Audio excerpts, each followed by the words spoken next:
for every spot we leave un-CG'd in a movie, you could save one animator's life. Like, literally, they're miserable. Probably. That's why Beyond the Spider-Verse keeps getting pushed back. Yeah. I So bet they're anyway. sitting there on their computers like, do you remember when like all we had to do is make pimples go away? Do you remember when we like had families and lives outside of here? No, that was multiverse me. Oh, That was a variant. my bad. This is my canon event. Yeah. This is my canon event.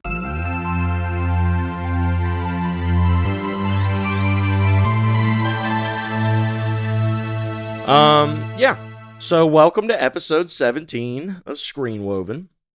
I'm Christopher Davis. This is Daniel Rowell, DP Rowell. We are your hosts. Just Daniel. You're Daniel DP Rowell. Just D the Dan P Rowell. I thought you were about to start. I was thinking of a way to keep it going, but I really messed up. But yeah, welcome to Screenwoven, your hub for all things stories. Hey. Yes. We are excited to be back after a week absence because I work a weird schedule. It was almost a 2 or 3 week absence because I can't record next week and we almost couldn't record this week, but we are here. We're making it work. This is awesome. Nothing like, super pressing today to talk about, but just some general news, rumor mill stuff. I think this is just going to be a fun, we get to nerd out and converse about the things we're really, really looking forward to. Dude, I forgot about what I told you after last episode. We were going to each watch a movie that the other had seen. Yeah, I forgot about that. I forgot that too, to be honest. Darn. So you still haven't seen Stranger Than Fiction? Nope. It's gonna be awful. We'll have to make like a note to remind ourselves that that's what we want to do for, unless something else bigger pops up. But I think we're good, pretty much. Maybe for the rest of the year, I can't think of any other huge movies coming out this year, unless Project Hail Mary comes out. That's going to be a big one for me. I just finished that book. Oh, really? It was so good. Mm. I think that was my first or second 5-star book of the year. Mm. If I read Hero of Ages, which is the last Mistborn book in that first trilogy, I think I gave that one 5 stars also. And I can't remember if I read it this year or the end of last year. I think I read it this year. So it might have been my second 5-star. But 2 out of, I think I'm at like 13 now for the year.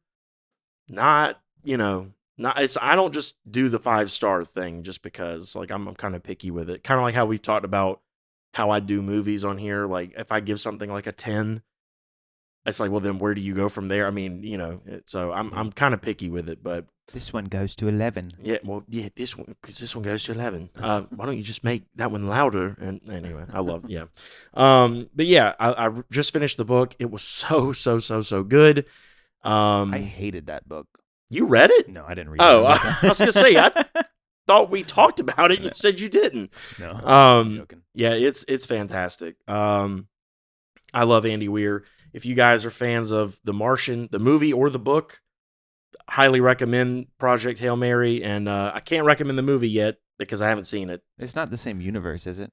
I don't think I didn't catch anything that like alluded to it, and I was kind of waiting for it because they're similar-ish stories. The Martian, he goes on a mission to space, gets trapped on Mars.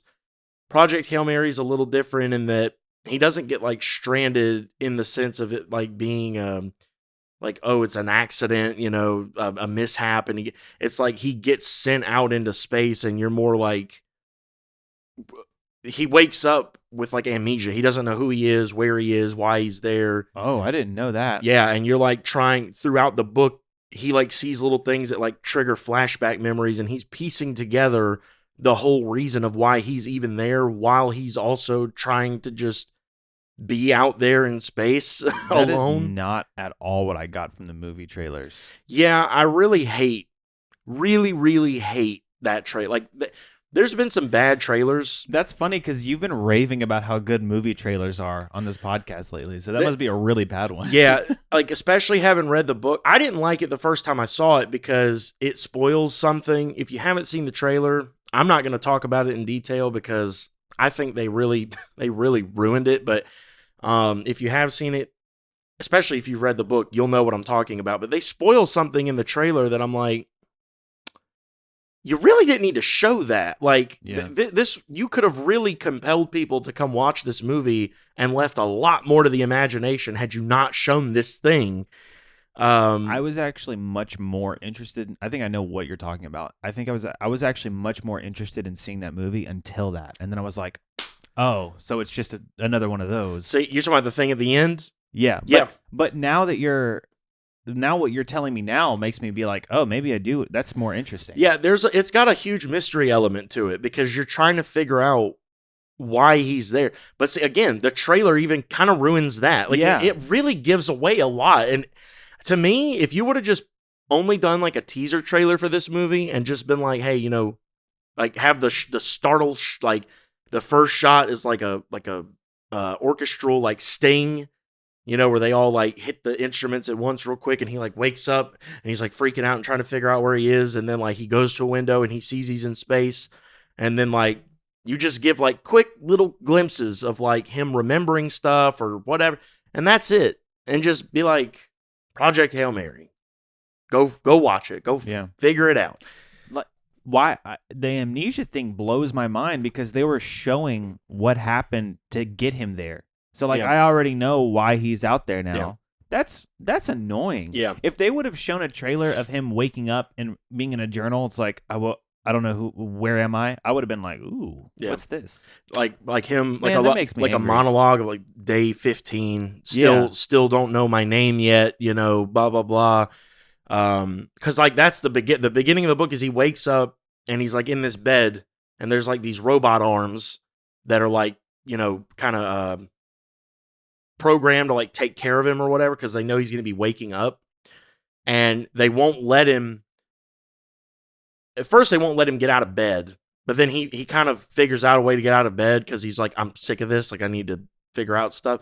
So he finally figures that out, but they won't let him leave that room. All the doors from that room are sealed until he says his name to prove that he at least knows his name. Oh. Because they're like, you can't just be roaming around the ship touching stuff if you don't even know your name. Like, you definitely don't know how to work through the ship if you can't tell me your name. So the robots expected him to have amnesia. Right. Like, it was kind of like a precaution of like, if this happens, like we need to make sure your brain is functioning when you wake up kind of thing. So it's... Dude, that is completely a different vibe from the trailer. Yeah. The book was so good. And I am gonna go check it out just because I like Andy Weir and I want to support that another one of his books is. I mean, there's not a lot of authors that get multiple of their books turned into movies. Like, there are authors who've written a ton more books than him. I think he's got like 3 mainline books. He's got one little novella that was okay. I think he's got 3 books: The Martian, Project Hail Mary, and then something like Artemis or something like that. Oh yeah. Which is. It's okay. It's the lesser of the 3 in my opinion, but to have of your 3 main books, 2 of them are movies. That's a pretty big deal. Oh yeah. So I'm gonna go watch it, but yeah, I hated Plus, it's the trailer. Ryan Gosling. Yeah, I love him. Yeah, he's great. And when I heard they were casting him in I had not even read the book yet, and I was like, I got to read that book before that movie comes out because I'm going to watch it. But I have a feeling I'm gonna like the book better, but we'll see. We'll see. Do recommend it though. It was really, really, really good. Any book that can evoke emotion in me is already going to be like in that 4 to 5 star range because it's hard to do that with just written word. I'm sure I mean, you're an author. Like it's tough. Like to get a real emotional reaction, whether it's anger or sadness or laughing or whatever out of someone. It can be tough. And I usually just put in block quotes and just start insulting the reader until they cry. That works. Yeah. They get mad, and then they cry, and then they laugh about how dumb they are for crying at a book. Yeah. That is making fun of them. And that's what sells books, people. Yeah. You heard it here first. But I just finished that, and I really enjoyed it. So I think that's And I don't even know if that comes out this year, but if it does, that's the only other big release I can think of coming out. I really want to go see Naked Gun, but Oh yeah. I don't know if I'm going to get the chance to, sadly. I really, really, really want to. All of the Naked Gun movies, the older ones, are streaming now. And they're like being promoted. Yeah. Yeah. Yeah, those are fantastic. I love all three of them and Airplane. They're all great. I love that like just stupid style of absurdist comedy that just makes no sense. I love it. Me too. I remember when we were working on a script for like a concept of a show we wanted to do like years ago, and there was a scene I wanted to put in it where you or me I think it was you, were coming back to this like apartment we moved into. Oh yeah. And you were coming back from a job interview, and I had like all this stuff out on the counter, making it look like I was cooking, like baking. Oh yeah. That I had baked you a congratulations cake, Yeah. And then when I would open the oven to pull the cake out and put it on the counter, it would like it came from the store, and like a plastic with like the lid on it and everything. Just that kind of thing is right up my alley. Yeah. Or the actually that episode that we wrote, it started out where we're moving in and you have a box. And then as we leave, I'm like, what's in there? You go, my boxers.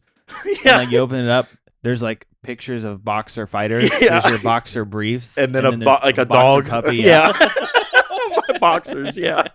I remember that too, yeah. I don't remember the premise of that show, but I remember those two things from it. I remember well, it wasn't much of a premise. It was just I know it was pretty rough. Like we couldn't figure out what we wanted it to be about. We just knew it was going to be two 20-something dudes moving out, like trying to do the whole real world thing, and we wanted to get rich. That's what it was. Oh we wanted to get rich. That's right. We had a guy following us around with a camera. It was gonna be like documentary style. We wanted to get rich. I forgot about that. Yeah, we were gonna do a parody on the whole like online entrepreneur, like go get money and stuff, and we're like wanting to do it, but we suck at it. Still, I think the favorite which we didn't originally ended up just being real life. Yeah, that's what we're doing right now. Appreciate you standing right there holding the camera, Titus. But this we didn't even write this for that originally, but we were gonna put it in there. My favorite thing that we've ever kind of brainstormed was the two of us going to the business meeting at a restaurant, and like one of us was like shooting toothpicks from a straw into the ceiling, like just being completely immature for the setting. And then at one point, the other one got so aggravated that they elbowed the one shooting toothpicks right before they shot one, and their head came down and they shot it right into the neck of one of the guys that were meeting for the business meeting. Oh my gosh. Oh yeah. And then they dropped their briefcase, and then and then there's this mystery about what's in the briefcase. We had a whole thing about, and then so we tried to give it back to him and took it to a business party where everyone had one. And the whole gimmick in that was that whichever one of us was holding the briefcase could talk to everyone in there. Oh yeah. But the other person, no one would talk to them because they weren't like, we kind of figure out over time it's the briefcase. So we were fighting over who would hold the briefcase to go talk to people in the room. But yeah, that was dude, I forgot about all of that. It was all coming to me as you started talking. We had some good little material worked up for that. We had great stuff.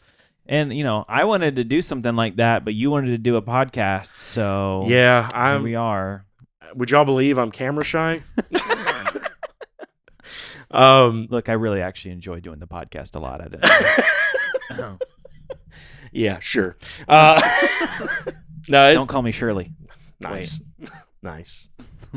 Full circle. But yeah, no, that was really fun. I remember working on all that when we were like 12. What? It was just a long time ago. Yeah, I was. Wow. I was like probably 19, 20. It was probably about a decade really ago. Old. Yeah, you were in 1920. Yeah, we were in 19. Yeah, we were getting ready for the First World War. And do you know what kind of stinks is I don't have any mints, and the mic is putting my breath back into my nose. And I could really use a mint right now.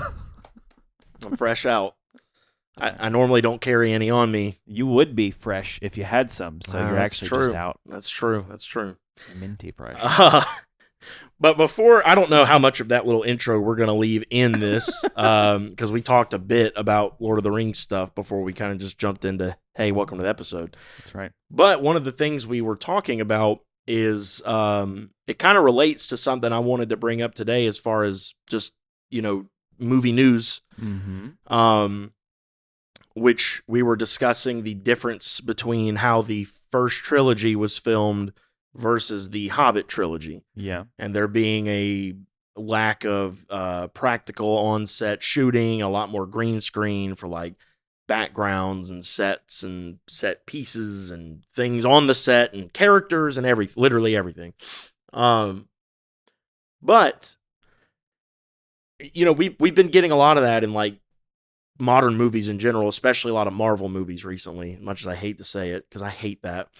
I've told the story on here before, I think, where like I'll never forget my disillusionment, like the thing that like opened my eyes to it was when I was watching the behind the scenes Civil War stuff and realized that the airport that they were fighting at wasn't even a real airport. It was just a giant green screen set. And I was like, why? Like, I mean... Yeah, that's not that hard to pull off. That doesn't make any sense. But, I digress. Point is, the reason I bring all that up, those of you who are watching this probably see a lot of this online yourselves, but I know me and you have been sending some pictures back and forth. There have been a lot of photos and like set photos and leaks, I guess you could call them. I mean, they're kind of leaning into it at this point, for Spider-Man Brand New Day, which is currently filming in somewhere in Europe. I can't remember exactly where. It's in Europe? Yeah. I'm almost positive. I don't think it's in New York. Well, it's filming over. Like I think they're gonna make it look like New York. Like, they do that a lot. Why? I don't know. I think because it's just so hard to actually film in New York. Like maybe it's just easier and maybe cheaper to film in Europe and then make it look like New York. Maybe, yeah. But a lot of videos, set That's pictures. Worse than the green screen. If you're gonna go to a city, go to the actual city. No, I'm just kidding. Yeah, I mean, I'm not disagreeing with that actually. But like I said, I don't know. They're like, all right, we'll stop with the green screen thing, guys. But we're not gonna do it in New York. Yeah, we're gonna go across the ocean. Well, to be honest, I don't want to say that. How do I word this? This city they're filming in might just look better than New York, like aesthetically. Sure, on camera, it just might look better. All right, I completely agree with that. Then I'm more power to him. Yeah, like I've lived in New York. It's not as glamorous as it sounds. Right. That's kind of like, I'm not trying to be offensive, but like especially if anyone, people from New York, they feel that way too. Okay, they embrace it. Well, yeah, it gets very romanticized in movies and stuff. But I feel like once you go there, you look around, and you're like, it's kind of like stinky here. Yeah. Like, Never heard your voice do that before. Like, no, that's what New York does to me. I mean, it makes you go stink. Like, most other people, they just start trying to talk all tough. You know what I mean? Hey, yo. But it just, I don't know. That to me, it just might look better on camera if they just like doctor it up to make it look New York. Yeah. And honestly, it probably is cheaper to film over there. A lot of shows and movies film over in Europe now. I'm assuming that's part of the reason why. Like you said earlier, everything's about money. Sure, yeah. But my point in all that is we're getting a lot of practical shots. There's a lot of big action, like set pieces and stuff that are happening where they're doing it on the street. Yeah, I've seen those videos. The tank going down the road and Spider-Man's on top of it, like trying to get in. And they've shown now in the last day or so, there's been pictures to come out of the Punisher's van that he's got, and have you seen the ones of them doing the swinging? Mm-hmm. Like he's on the cable, like actually doing this. Like, I cannot wait to see how that's gonna look in camera. Yeah. Once they touch it up with the VFX and there's webs coming out, it's like, oh man, that's gonna look so cool. So, I'm really excited that we're getting finally after years. I think. Well, no, I can't say that because I think even Andrews had some practical swinging stuff in it. So like I got to give them that. But man, I am really looking forward to how this movie is going to look. I think it's going to look so different than the first trilogy. Yeah, I think so too. I mean, is there anything about this? Like, I know you've seen the suit. I'm sure you've seen some of these other, like, is there anything else that's like piquing your interest, or are you trying to avoid it? Or are you like, I'm just going to see what they put out? And I'm not trying to avoid it or searching it out. It's just showing up on my feed. Well, yeah, I know you're not going to go like, you don't usually go purposely look up spoilery things. Like, well, not that I think this is spoilery. I mean, we knew Punisher was going to be in it, and I don't think we've seen anything that we weren't supposed to. I mean, this pretty just broad, like, hey, there's going to be a street scene where there's a chase or something. I think Daredevil's going to show up in the movie. Either that or Spider-Man's going to show up in the second season of Born Again. One of the two, maybe both. Everyone's pretty much saying that the way season 1 of Born Again ended, with him talking about we're going to need an army or whatever, that if they don't bring Spider-Man in on it, there's going to be riots. There should be, because it's like, otherwise you're going to have to explain it. Like, they would at least have to explain it of him, like, talking with, like, Karen or something and being like, she's like, what about that spider guy? And he's like, I can't get a hold of him or something. Yeah. That would at least, but if you're going to just pretend like, you just not mention it, I'm like, why would you, if you're putting together a team, he's the most popular superhero in New York. Why would you not, like, you know, I don't know. Yeah, no, I don't disagree. I'm hesitant to get my hopes up. I don't necessarily know that I believe he's going to show up in it, but Born Again too. Yeah, but I do think what you said might be right. I think there's a better chance that Daredevil might show up in Brand New Day. Yeah, well, I mean, I think that's why they leaked that the Punisher is going to be in it. I think they're trying to be like, it's about to happen. Maybe. But I mean, that would make sense. I think I'd almost... No, I'm not going to say that. That's not true. I was going to say I think I'd almost rather see Kingpin, but I do want to see Kingpin in there, but I don't know that I'd rather see him than Daredevil and Punisher. Did you finish Born Again yet? Oh my gosh, dude. I honestly, it just got to a point. I think I told you last time we talked about it. I was trying to watch it with my wife, and it just wasn't happening. Yeah. And it's just gotten to a point now where that's been so long ago. I've just kind of been watching other things. Sure. I'm not even gonna like lie to you. I'm gonna be very upfront here. I've been watching a lot of anime, which is really weird for me. It's really weird for anybody. Oh my gosh! Wow. What is this? What's Friday? Is it Hot Take Friday? Is that what today is? Oh my gosh, man, that's a bold claim. I'm just joking around. Yeah, sure. I mean, me personally, I've never understood the anime thing. I've never gotten into it, and I've tried to. Like, my brother was really into Attack on Titan. I could not get into it. The voice acting is always so terrible, and it just has this weird vibe to it, the whole thing. And the only one I've ever, I say big quotes here for anime, is Avatar: The Last Airbender, but that's not really anime. It's like Americanized. It's like American cartoons that's slightly inspired, took a little bit of inspiration from anime. I will say, for like pretty much my whole life, I've felt the same way. I couldn't get into it. And I don't have a problem with like animated shows. Like I like Rick and Morty. I like a little bit of Gravity Falls here and there. I like Young Justice and all the like animated, Marvel and DC shows. Like I've liked all of that. But anime, for some reason, it was something like you said, it's just the way it's stylized and the way it was performed and things like that. I just couldn't vibe with it. Other than when I was like a little kid, I watched Dragon Ball Z growing up. That's the only. Even as a little kid, I couldn't get into Dragon Ball Z. Really? Yeah. That one's a little shocking. I mean, I guess I could get it, but the action sequences were them breathing a whole lot and then doing one punch and then talking about how powerful that punch was and then breathing some more and then doing two punches and some ki blasts. I mean, it just was like, oh my gosh. What? My brother would be ridiculously proud of you for saying ki. Most people don't say ki. I make him mad. Like, it's chi, right? It's a chi. He gets so much. No. I loved the Dragon Ball games, the video games, though, because those were fun. We used to play those all the time. Yeah. I mean, I don't know. I got into it just because I liked some of the cool, like, story things they did with it. But I will give you, like, the action scenes back then weren't fantastic. I mean, they've gotten a lot better.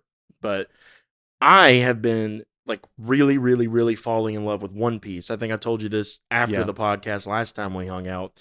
It's extremely long and still ongoing. It's at, like, 1,100 chapters or whatever, aka episodes. But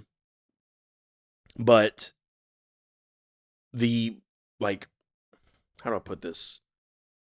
The story, I mean, the meaning, like, deeper meaning under the story is so poignant. Like, it's surprisingly really good for, like, what was kind of started as just like a kid's show. And it is silly. I mean, Oda's like a really silly, that's the guy who wrote it, is a real silly kind of guy, but it's like this really poignant, beautiful message wrapped up in this really silly, wacky package. And he's like, if you like the silliness, I think I can hook you with that and then kind of talk to you, like, through that. And he does. I mean, the whole thing is about, like, chasing your dreams and not letting people tell you that you can't do something, and, you know, believing in yourself and facing your fears and adventure and all this. It's like this really beautiful thing. And I love a found family aspect. It's one of my favorite things in Avatar. You know, they piece together their little group as they go through. And then, like, you know, you get this amazing payoff at the end of the show when, like, even people that didn't, like, travel with them at the end in the big battle, you, like, get glimpses of all these people they met along the way that are now fighting in this war with them against the Fire Nation. And, like, you get, you know, King Boomy and the Kyoshi warriors and the guy throwing cabbages at the... That's a joke, but that would have been awesome. That would have been amazing. I'm sad they didn't do that. Yeah, he's the cabbage bender. He should have been like, if my cabbages are gonna go, they're gonna go with a purpose. Yeah, now it's me doing it. Yeah, but, you know, like, it's kind of similar, man. It's this huge world, and it's the whole pirate thing just lends itself to this whole freedom and adventure thing. It's really, really, really cool. I love it. And unlike what you're talking about with the whole Dragon Ball Z thing, which I've never thought about that way, but I could give you that is accurate. The fighting is really dynamic because they have the devil fruit powers, and they all, like, most of the big enemies they go up against also have an ability. So, like, anytime Luffy, who's the main captain or whatever, goes up against someone who doesn't have an ability, or a lot of times even when he goes up against someone who does, but they're just, like, it's kind of lame power, he just destroys them. But you know when he's getting up near the end of an arc and he's going up against a big bad who has a more, you know, potent power. Mm-hmm. It's a really cool fight. He's always got to figure out a way around their thing and how he can attack them, and so it's really cool. But nice. So I've been watching a lot of that. But I might give that one. You were telling me about that one last time we met. I might give that one a try. I think I don't know if I would recommend it to you in the English or the Japanese. I prefer Luffy's Japanese voice actor, but then you obviously have to read the subtitles. If you're a person who can't do that, then I guess you'd have to go English. I don't think the English dub is bad. I really like his Japanese voice actor. It really complements his whole, like, he's just like a person who, he's really silly and carefree, and kind of he likes conflict in a way. Like, he doesn't shy away from it. He doesn't, like, go around, like, looking to fight people. It's actually one of, like, earliest lessons he learns is that, like, you don't have to solve things with fighting people, but, like, he does not get pushed around. Like, people try because he's a kid, but he does not let them, and he kind of enjoys fighting when it comes down to it. And I just think the Japanese voice actor does a really good job of capturing that. But yeah, if you do watch it, let me know. Or if you ever want to borrow, I have a lot of the first volumes of the manga. They're really, really quick reads if you ever want to try that instead. That's how I got into it first, not the show. I'm much more likely to watch it than read manga. That's fair. Manga's a little weird to get accustomed it's to. Anime, manga. That's not true, man. That's not true. It's just totally true. It's a form of artistic expression. It's just that different. Doesn't make it less weird. It's weird. Okay, then all art is weird. Is that fair? No, that's not true. Not What? all art is What? weird. No, I'll give you the vast majority of art is weird. Like I've always thought it was weird how like people justified nudity because they're like it's art. I'm like that doesn't make it okay. I'm saying I think that just like the old statues where they're like naked people and no, stuff. I know what you mean. Like yeah. that's a little weird. But I'm saying like to me, if you're gonna say one thing of art is weird, I think it's fair to say that it's all weird because I feel like there's things that like you or I would consider not weird or normal for us art that someone else out there would think is really weird. You know what I mean? Like that's a different thing than what I'm saying though. I'm talking about from my perspective. Someone might think that Star Wars is weird. I mean, it's definitely got a lot of weird elements in it. You know what was weird in Star Wars is in Return of the Jedi that singing scene where the aliens like yeah, that was super weird. that was awesome. Biggest hit in the galaxy, #1 on the galaxy's Billboard Top 1000, coming at you. That was weird. I don't think anything in Avatar: The Last Airbender is weird. Really? Yeah, I mean, you don't think a flying bison with 8 stomachs is weird? Well, no, not. I don't know. Maybe it is, but not weird in the sense that I'm just trying to describe it. Like weird is in like kind of unsettling. Like it's not fantasy. It's just I don't know. I'm talking about my opinion. I'm not saying that objectively, that anime is weird. Like in that most art isn't. But I don't have to say that all art is weird if I say anime is weird because I'm talking about my perspective. No, I get it. I think anime is super weird. I mean, that's fair. But I mean, look, to each their own. I'm not knocking people who like it. If you like it and it's your thing, then do it. You just call me weird. From my perspective. Yeah, I didn't say you're weird. I said the stuff you like is weird. To be fair, well, fair. To be fair, yeah, I felt very similarly for a long time. I could not get into it, but I've found a few now that I'm like, okay, I'm enjoying this. I like. There's still things in it that I'm like, okay, like, let's go, like, let's get through this. But I like it a lot more now, so I got to give it that. But you said in a text that you had some like spicy topics for us or something like that. It wasn't quite that verbiage. I hope, however I worded it, I didn't like get your hopes up. You did get my hopes up. I'm like, ooh, what's he got planned for today? To be honest with you, it was nothing crazy that I texted you about, but I remember exactly what I texted you about. I was going to say it's probably something you've already seen. A lot of the stuff I see on Twitter now that I save, you end up sending me. Yeah. So I'm like, well, I mean, he's already seen this. I mean, is it worth talking about? Maybe, maybe not. But no, the thing I texted you about, I don't even know. I went looking for it the other day, and I thought I had saved it on Twitter, and it turns out I did not. And so I was like, I wonder if I screenshot it or anything, but I don't think I did. I don't necessarily need the image to talk about it. I just thought it would have been cool to tell you what the image was. And I don't think I saved it. But basically it was a thing talking about, it was someone had put up a thing that said, this is, can we all... The story of a girl. Yeah. Well, you already know that one too. So, basically they were like, can we all agree that this is the Mount Rushmore of comic book movie directors? Oh. And it was Sam Raimi, James Gunn, Zack Snyder, and Christopher Nolan. Nah. I figured you'd disagree. Yeah. Which is why I wanted to talk to you about, because I don't know if this is a hot take or not. I don't know. But this is my opinion.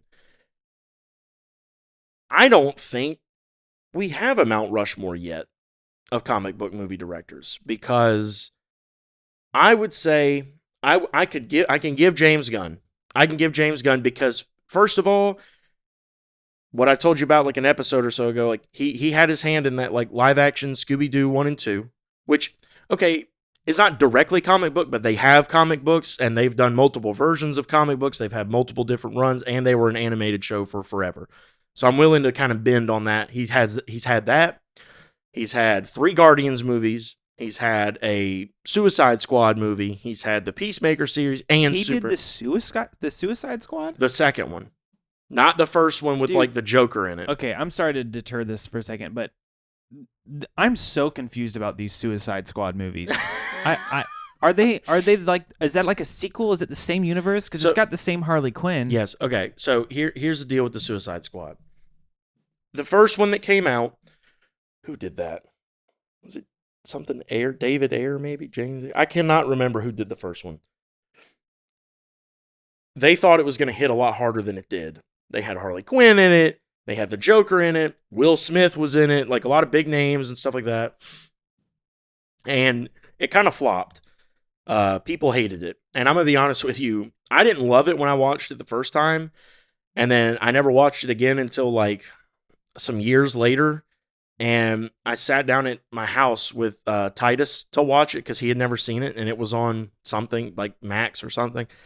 And he was like, I want to see it. I was like, you're not going to like it. And he was like, I want to watch it. And we watched it together. And we had a great time watching it because we were laughing at it the whole time. Like, it was terrible. It was so bad. So Marvel did the whole thing where they fired James Gunn for like a little bit. And in that time, DC came in and swooped him up. And they were like, hey, look, we thought this was going to hit really hard. This was supposed to be our Guardians.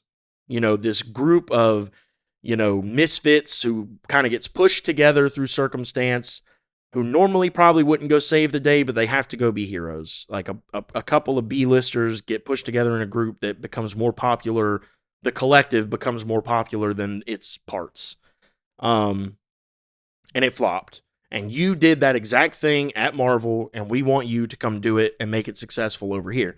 So they gave him the Suicide Squad, which was kind of a reboot, remake, soft reboot. Same universe, couple of the same characters. It had the same, it had, what's her name playing Harley Quinn. It had, Robbie. Yeah, it had, I forget the dude's name who played Rick Flag in both.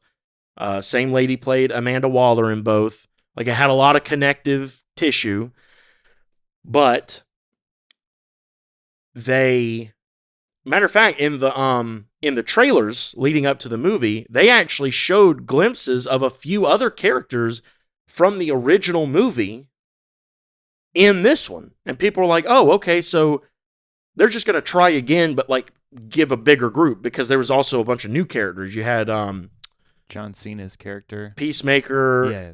You had James Gunn's brother playing like a CGI like rat or something, and then you had which I guess he wasn't a rat, he was something else, because there was the other two, the father and daughter, who were the Rat King and Rat Queen or something like that, and they like controlled, like mind controlled rats to do stuff for him. You had Polka Dot Man. What's the guy's name? Wow, so this is, hold on, this is really weird. So did this take place after the first movie? Yeah. Okay. But Peacemaker was in James Gunn's Superman. Yeah. He appeared, but Jared Leto is not the Joker. Is Jared Leto still going to be the Joker? So again, this is what I was kind of working towards with that. Because Jared Leto's the Joker in Snyder's. I'm so confused. Okay, this is what I was kind of working towards with this. They showed all these people from the original to confuse people. I'm assuming you haven't seen this movie. No. Okay. Because I was so confused by it. I was like, what? How the movie starts, the start of the movie is most of the characters from that original Suicide Squad group, like, kind of slowly come up out of the water, like on like in like an ocean, and they're approaching like a beachfront on like an island that they're clearly, it's nighttime, they're clearly trying to like do a secret ops mission and like infiltrate it. And they get up there and they think they've got the drop on them, and they get massacred. Like, they get brutally murdered immediately. All of them. They're done. They're dead. They're no longer in the movie, the universe, nothing. They mean nothing. They're gone. Including the Joker? He's not in the group. He was like a side character in the first movie or whatever. Basically, it was like a metaphorical way of saying, like, forget them. This is now they pan over to the other side of the island where Group B is coming in, and it's the group you follow for the rest of the movie. And it had like Margot Robbie in it still and everything, and but everyone else that was in the original one, and they didn't like bring Will Smith back in to get murdered, but like you kind of get it that the point is they're done, like the end. Yeah, how do they explain if Peacemaker though is in Superman? So how do they explain that? Because Jared Leto. So here's the bottom line. Again, it was kind of like a soft way of saying, like, that other movie, sweep it under like, forget it. Just, it's done. Like, yes, the characters popped up.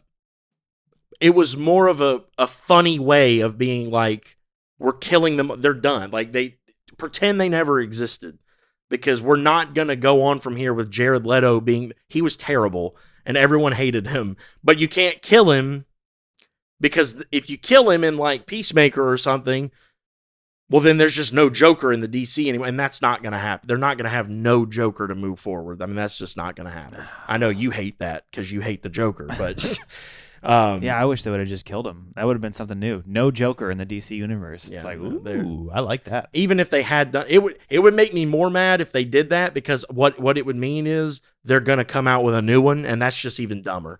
That's a fair point. Like, but I don't like that they brought the new characters back and killed them. I think that makes it worse. I think what they should have done is played this off as like it's its own universe. It's completely separate from that thing, but make some kind of funny fourth wall break about Margot Robbie being in the other universe. So let me go ahead and tell you, you're actually kind of nailing exactly what it is. It is its own thing.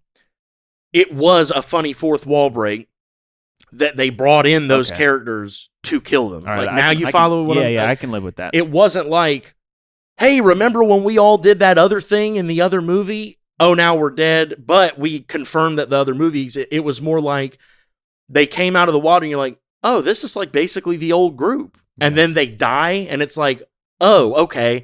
And they flew over to the other group, and the only reason a couple of them are even still in the new movie, like that survived, like Margot Robbie and Rick Flag and Amanda Waller, is because those were like the few castings that like all the fans agreed were great.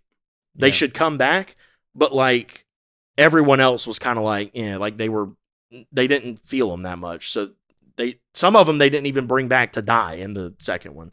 Yeah. So you might as well just consider the James Gunn one the one, because the other one just doesn't exist anymore, basically. I gotta watch that movie now, because you won't like it.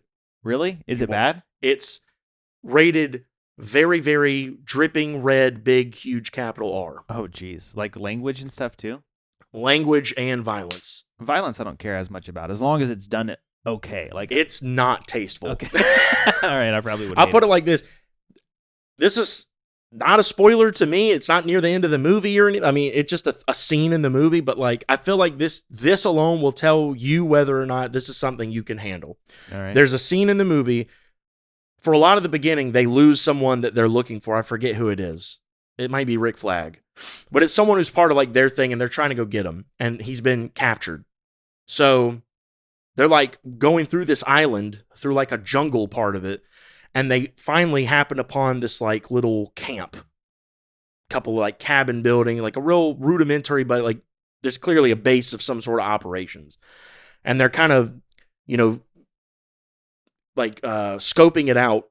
Peacemaker and what is the other dude's name? Now I have to look it up, because I was gonna just breeze over it, but now we're talking about it. So, I had no idea that was the thinking behind this movie. I saw The Suicide Squad, and I was like, Bloodsport. It was so weird, because it was like it had the same it had the same Harley Quinn, but everyone else was different, and I'm like, yeah, what is this some kind of weird offshoot as like a way to be like, haha, the first movie was bad? Basically a soft reboot.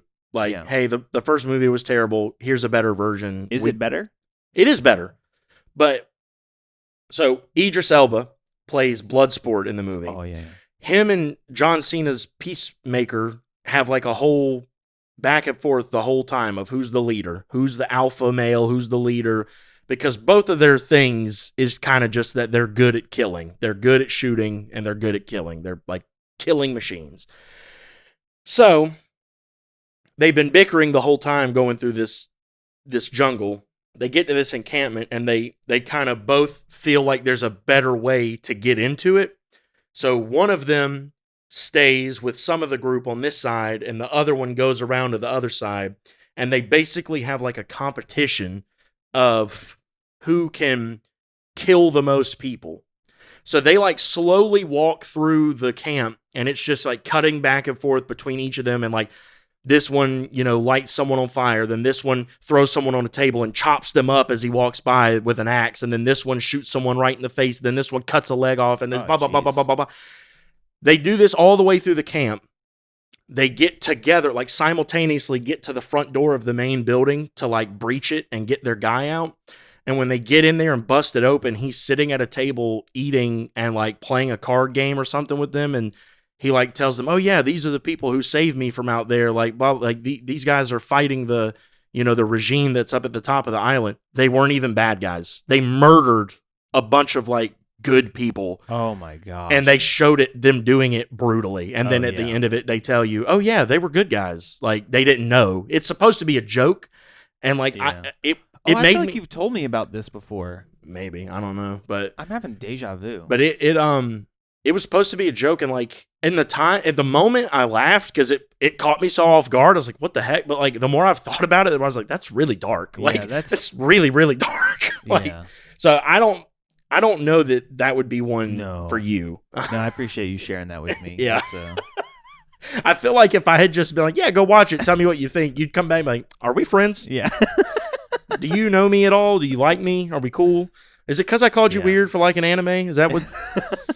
That's not my kind of thing. Yeah.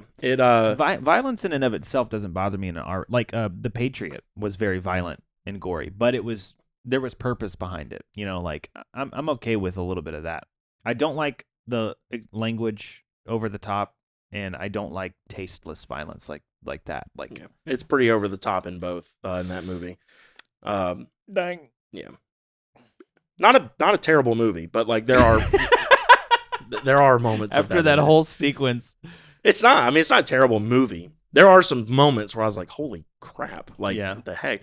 But again, I think first of all, I think it was a little tongue in cheek for James Gunn to be like, "Oh man, like I can kind of let loose over here," because he couldn't do that at Marvel. Yeah.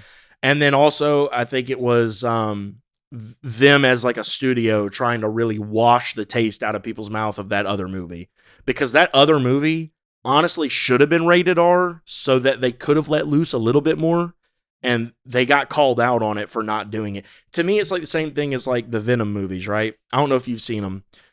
I saw the first one. They're okay.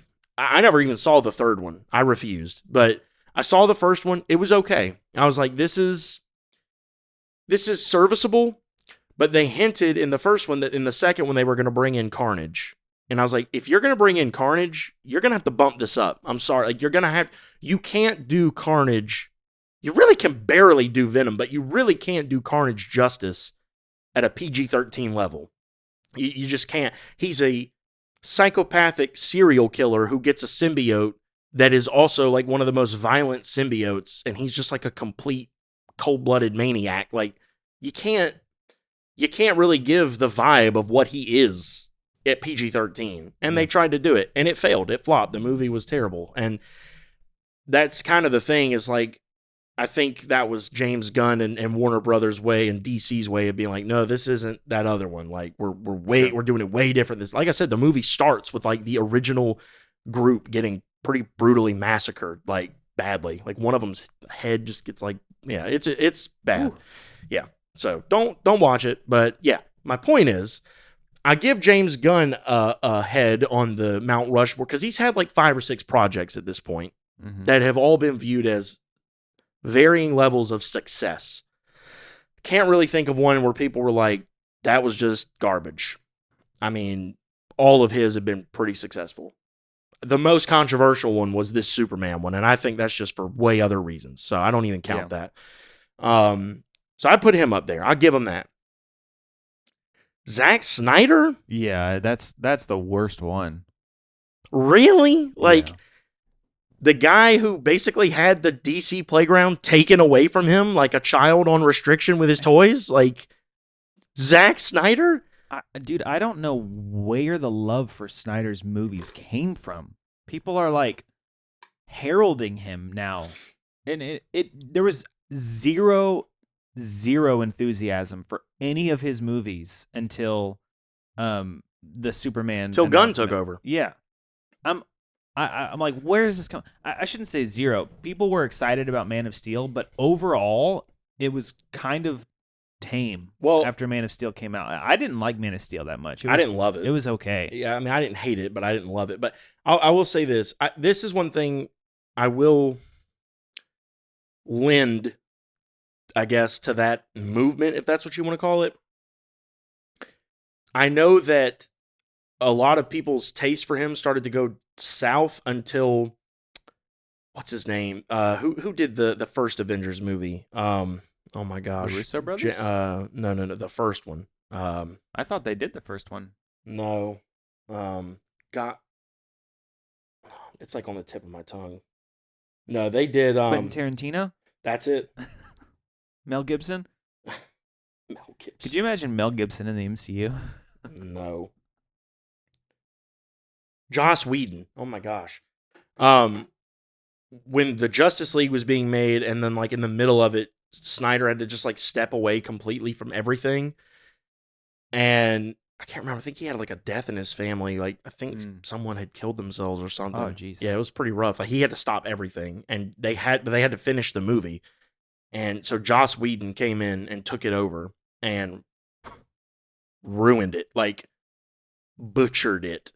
Imagine having something that Zack Snyder helped like come to fruition as far as the writing, the tone, how it was filmed for like a year and a half. And then at the tail end of filming and production, Joss Whedon, who did, picture like the man who did Man of Steel and Watchmen, making most of a movie, and then the guy who did Avengers 1 and 2 coming in to finish it.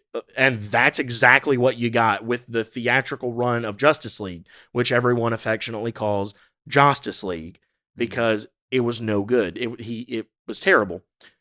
Which is where all the Snyder love started, because there were immediately rumors that came out that this was not the movie we were going to get when Zack was in charge. It got kind of cut and chopped and diced and sliced into a way that it didn't even remotely resemble the movie we were going to get. So everyone started screaming online for the Snyder Cut. I don't know if you've heard of that. Yeah. That's where all this started. Release the Snyder Cut. Release the Snyder Cut. It was a hashtag. It was a trending for forever. They denied it for months and months and months that it didn't exist. It's a myth. It's a rumor. There is no Snyder Cut. He didn't film enough for there to be a Snyder Cut. And then Zack Snyder came out once he was like done dealing with the stuff he was dealing with, and he started tweeting, "I shot plenty." Like, he started taking actual clips from the movie, posting them, and then putting descriptions of how his version went. People were losing it. Finally, Warner Brothers came and said, "All right, we'll let you do one more thing," but then like that's it. Like, they had already kind of decided they were done with the Snyderverse version of DC.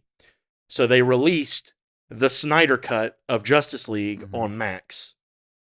4 hours long. Oh my gosh. It's a 4 hour long. I think it's still on there. Is it better than the theatrical one? Yeah, absolutely. Is it extremely self-indulgent? Because it can be, because it was a straight to streaming release that was done after the movie, that at this point the studio's just like, look, if we can get any, respect from the fans back, get it for us. Yes, it's extremely that's why it's 4 hours long. I watched it once. I don't regret it. I'll never watch it again. It's way too long, and it's not that good. Like, it doesn't justify me sitting for 4 hours watching one movie. It's not that good. Well, I mean, I was going to say, even when you were talking about release the Snyder Cut, I was like, yeah, but I saw Dawn of Justice, Batman vs. Superman. That was a full-on Snyder movie, and I even saw the director's cut afterwards that people were saying was way better because they chopped up too much. It was a little better. It really was not that good. And I didn't have any strong opinions about these movies at all. I was like, yeah, you know what? They're Superman movies. I've never been a huge DC fan. It's whatever. I didn't have any strong opinions about these movies until James Gunn's Superman was announced. And all of a sudden, these people were like, Snyder's the GOAT! And now I'm like, what? Well, did you not see those movies? The thing of it is, I think it's one of those things like, you don't know what you got till it's gone kind of thing, maybe. Like, maybe they're just like, now we miss him. Like, that's silly. I think so too. But that's where it all started. You know what that's like? That's like when your best friend is in a terrible relationship and they finally end it, and you're like, oh, this is going to be so good for you, dude. Like, there's someone so much better for you out there. And then a month later, they're like, yeah, but do you remember when we used to go on dates and hold hands? And you're like, no. Yeah. You know what I'm saying? You're like, she's not good for you. The past looks rosy, but it's not, I promise. You know, it for sure is being looked upon with like rose-colored glasses. Like, if he came back, just as many people would be upset after the first movie got put out. Yeah. Like, it's just that kind of thing. The man has talent as a like cinematographer. His movies are beautiful. I give him that.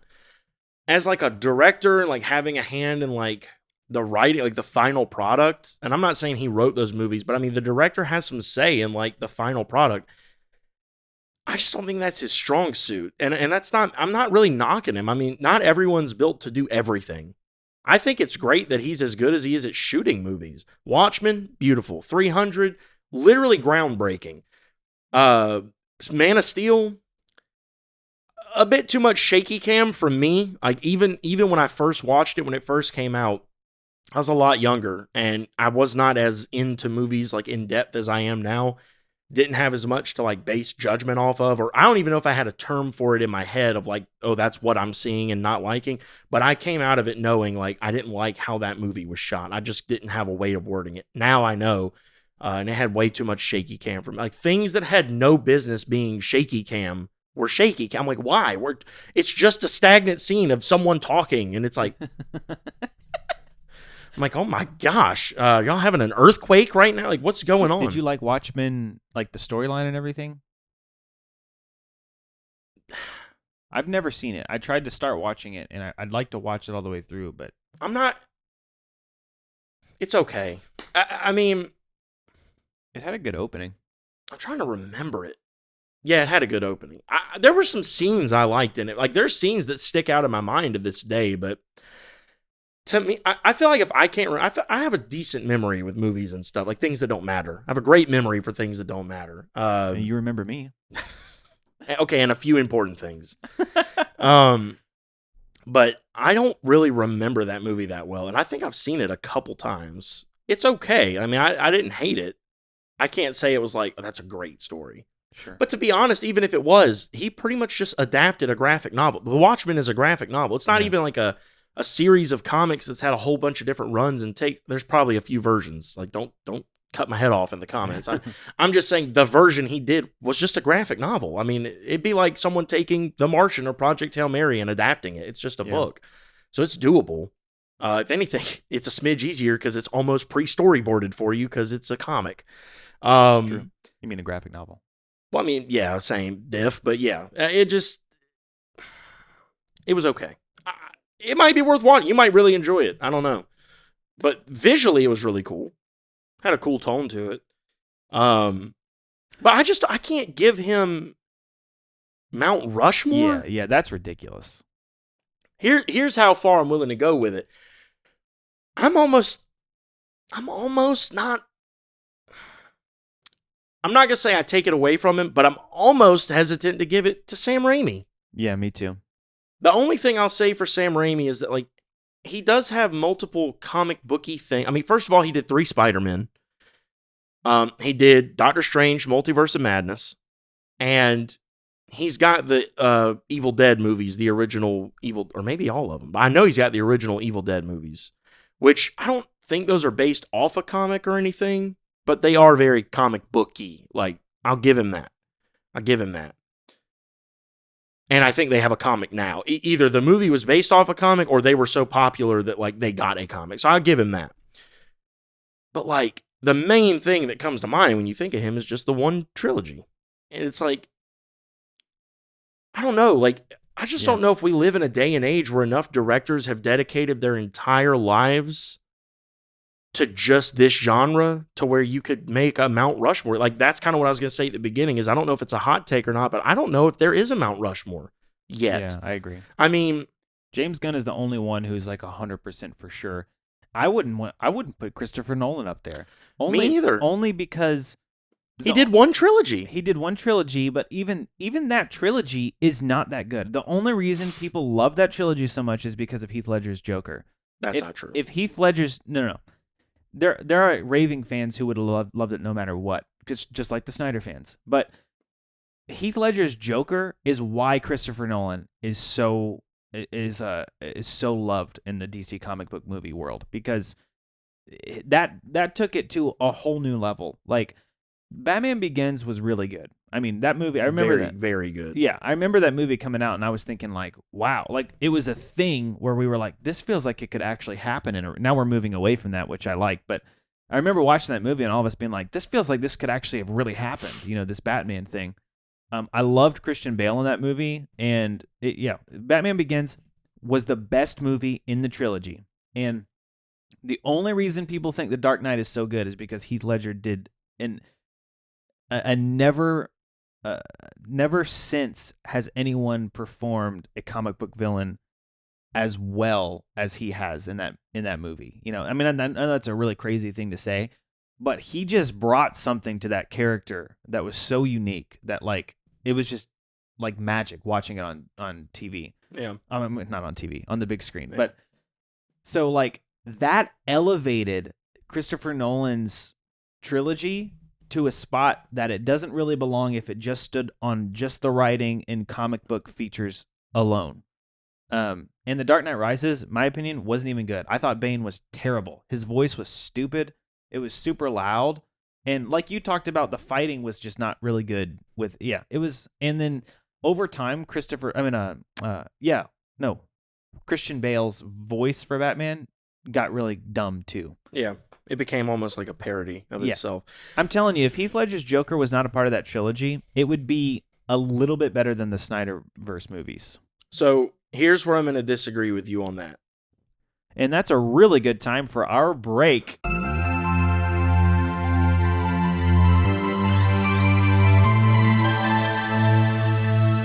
And that's why I disagree with you.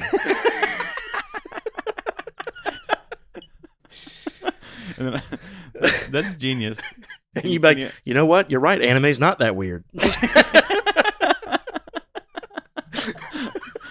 I was going to say, when you said, and that's why I disagree with you, I'm like, well, we'll let the audience decide.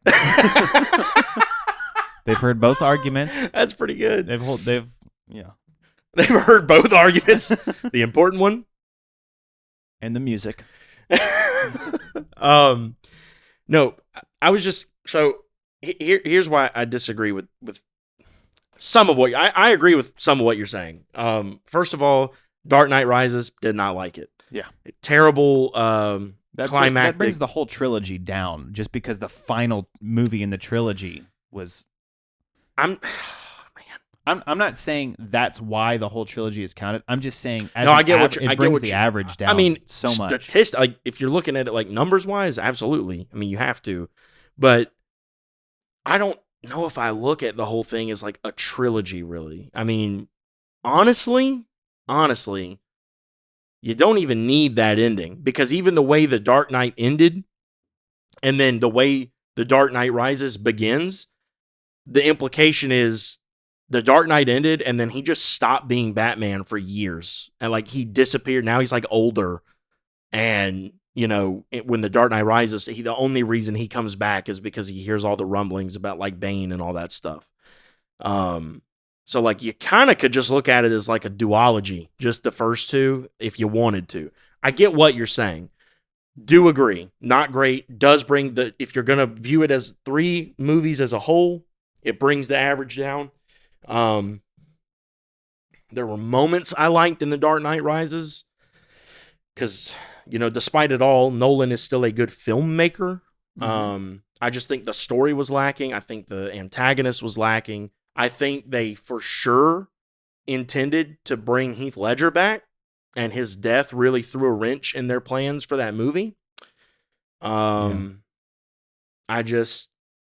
There's a lot I could say about it, but where I disagree, as far as you saying that overall it's not a great trilogy of movies, and like if you didn't have Heath Ledger's Joker in the second one, that series of movies would be viewed as maybe just a little bit better than the Snyder movies, is that those movies kind of revolutionized comic book movies in a way because of Heath Ledger's Joker. No. I'm not even talking about that part.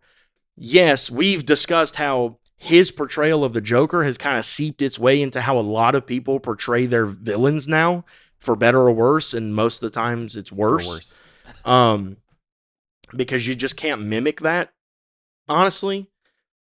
I'm talking about the movies as a whole.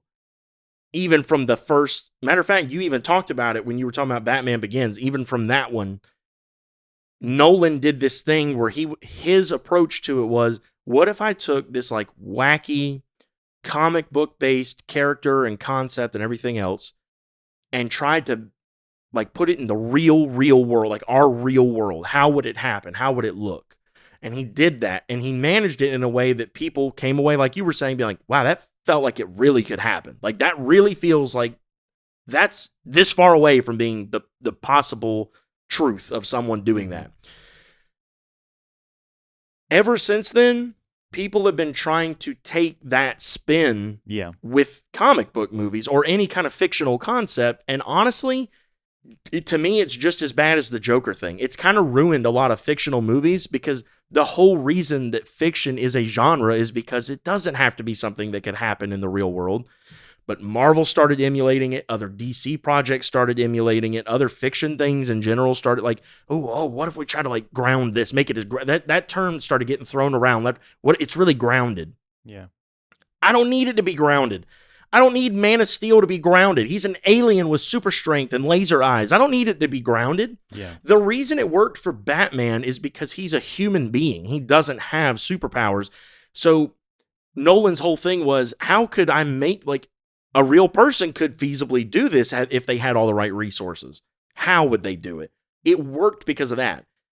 If your premise is already set in kind of a real world feel, then it actually makes it a lot easier to pull that off, which, by the way, is why the first two movies worked so well, even with their antagonists, because it's feasible that Scarecrow could be a real thing. There are people who mix up chemicals and do crazy things all the time to people that have all kinds of effects on the body. It's very possible that they could create some kind of amped up, hallucinogenic, psycho thing that makes people see things that are scary.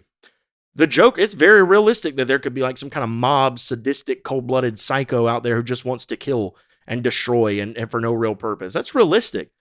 And it's why Bane didn't work in this universe, because Bane's whole thing is he's like a monster. Like in the comics, he's on Venom.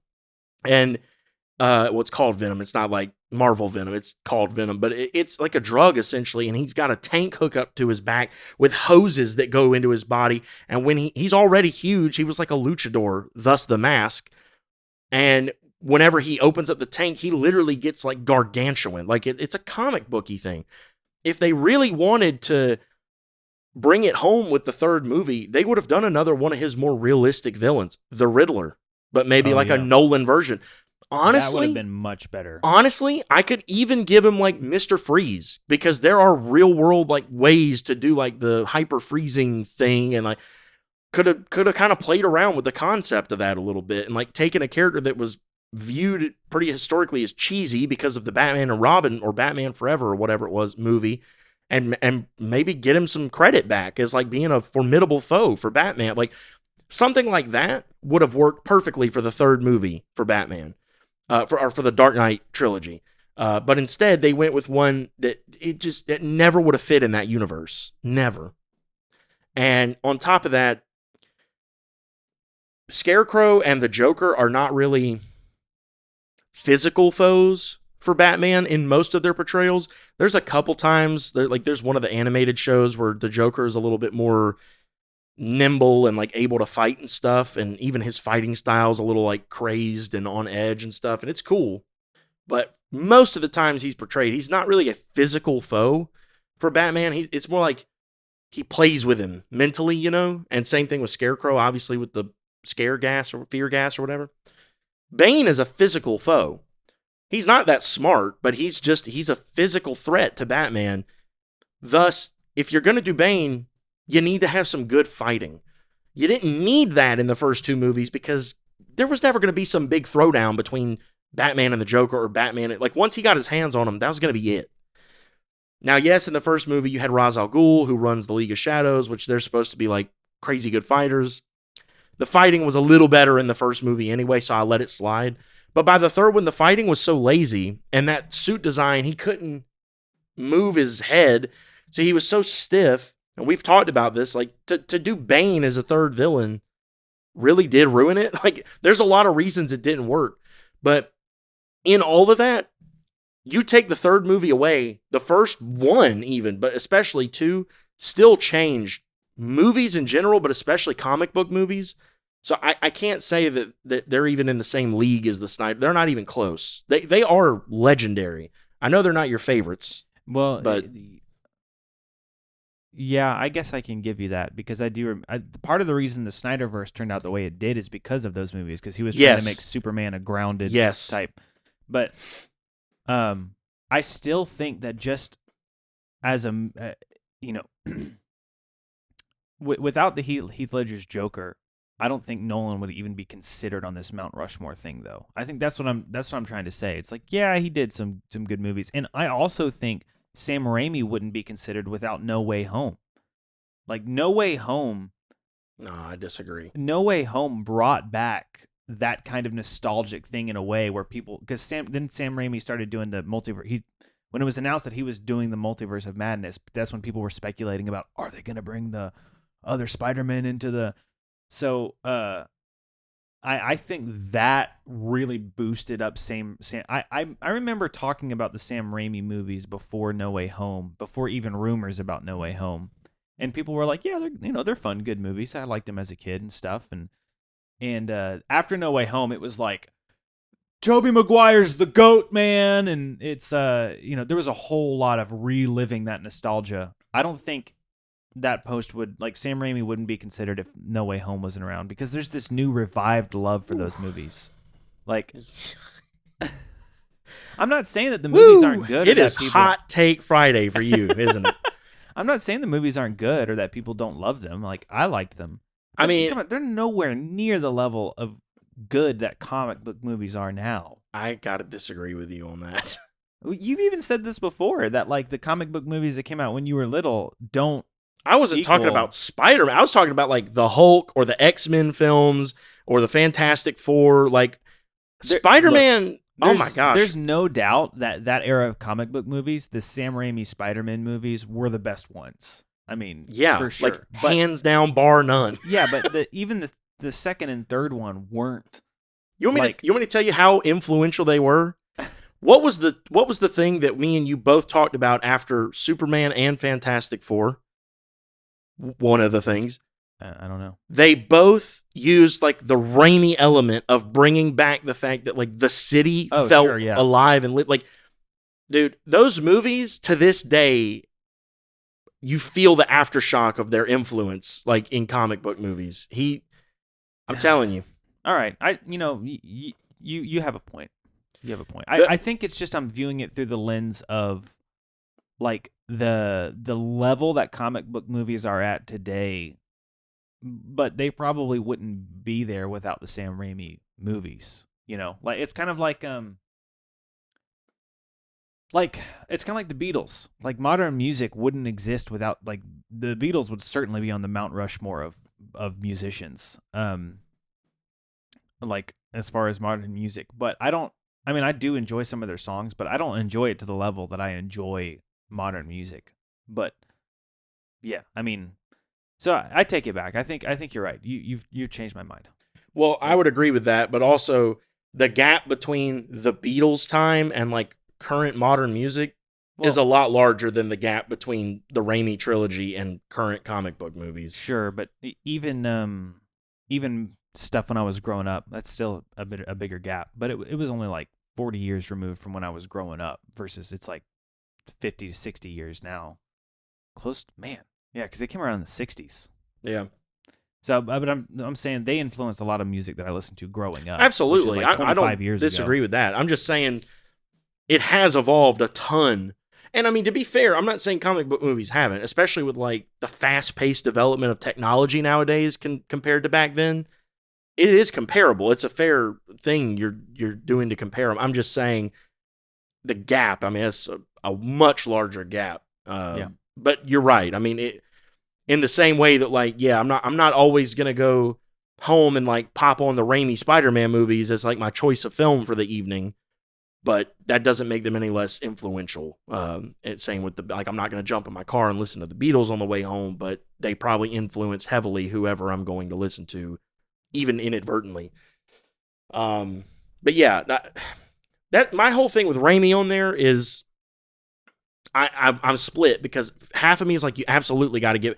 To this day, I guarantee you ask any heavy like movie nerd, like comic book movie nerd, guarantee you at least Spider-Man 2 from the Raimi trilogy is in their top 5. Really? Maybe 10 at the least, but yes. I would think the first one. Well, that one too possible, but I'm saying number 2 is like, that movie was like groundbreaking when it came out. No, I don't remember. The train fighting scene where he's fighting Doc Ock and like on the side of the building, and the shot of Spidey like looking off in the distance at Doc Ock, and it like zooms really fast across the city, but then when it gets there, it's coming out of his sunglasses. Like, just groundbreaking camera play and the way they choreograph the fights, dude. Stopping the train, that's still referenced in Spider-Man media today. Like, iconic, that is true. Iconic moments in that movie. But yeah, I guarantee you that's in a lot of most people's top 5. Like, if they're looking at all time and not just current like MCU stuff, I guarantee you that is a legendary movie. Thus why, I mean, he was one of the ones they brought back. And a lot of people didn't like 3 though. They didn't. That's actually changed a lot. And it surprised me. It surprised me, but that's changed a lot. I thought people's criticisms of 3 were completely unwarranted. Like, I was so shocked at how many people missed the point of it, because it was mainly to do with how he acted, how Bully Maguire, that whole meme thing, how he acted when he got the symbiote, because he was dancing around and that people were like, he looks ridiculous, he's stupid. Like, and I'm like, that's the point. Like, he thinks he's still a nerdy Peter Parker. He just has this false confidence. Yeah. Like, the point of the symbiote is it gave him this bad idea. You're supposed to laugh at it. You're supposed to be like, that's ridiculous. He actually thinks he looks good. Like, I was laughing in those movies. I thought that they captured that really well.